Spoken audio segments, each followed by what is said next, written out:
গণভোটের প্রতি উদারতা দেখানো বিএনপির ভুল ছিল, এমন মন্তব্য করেছেন বিএনপি নেতা আমির খসরু মাহমুদ চৌধুরী।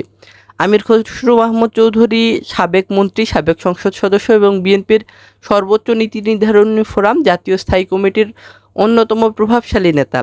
তিনি বলেছেন যে বাংলাদেশের সংবিধানে গণভোটের কোনো বিধান নেই, কাজেই আপনি যদি গণভোট করতে চান এটি সংবিধান অনুযায়ী, আইন অনুযায়ী এটি অ্যাপ্রুভ করে না, এটি গ্রহণযোগ্য হয় না।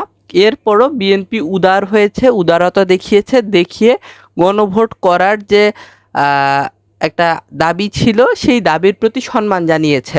কিন্তু বিএনপির অবস্থান ছিল যেদিন জাতীয় সংসদ নির্বাচন অনুষ্ঠিত হবে সেই দিনই গণভোট হবে, এর আগে নয়, এমন একটি অবস্থান ছিল বিএনপির পক্ষ থেকে। কিন্তু যারা গণভোট দাবি করেছেন তারা নির্বাচন পিছিয়ে দেওয়ার কথা বলছেন এবং অতি সত্বর গণভোট আয়োজনের জন্য বলছেন। জাতীয় নির্বাচনের আগেই গণভোটের আয়োজন করার জন্য সরকারকে বাধ্য করবেন বলে হুঁশিয়ারি দিচ্ছেন। এইরকম একটি রাজনৈতিক পরিস্থিতি তৈরি হবে, এটি যদি বিএনপি আগেই উপলব্ধি করত তাহলে বিএনপি গণভোটের প্রতি যে উদারতা দেখিয়েছে এই বিষয়ে বিএনপি আরও সতর্ক আচরণ করত বলে মনে করেন বিএনপি নেতা আমির খসরু মাহমুদ চৌধুরী। আমির খসরু মাহমুদ চৌধুরী বলেন, আপনারা গণভোট চাচ্ছেন, ওকে ফাইন, যদি গণভোট করতে হয় তাহলে এই বিধানটাকে সংবিধানে অন্তর্ভুক্ত করতে হবে। আপনারা জাতীয় সংসদ নির্বাচন করুন, সেই নির্বাচনে জনগণের ম্যান্ডেট নিয়ে নির্বাচিত হয়ে সংসদে আসুন, সংসদে এসে সংবিধানকে সংশোধন করুন, কনস্টিটিউশন অ্যামেন্ডমেন্ট করুন, সংবিধান সংশোধন করে সংবিধানের মধ্যে গণভোটের বিধান সংযুক্ত করুন।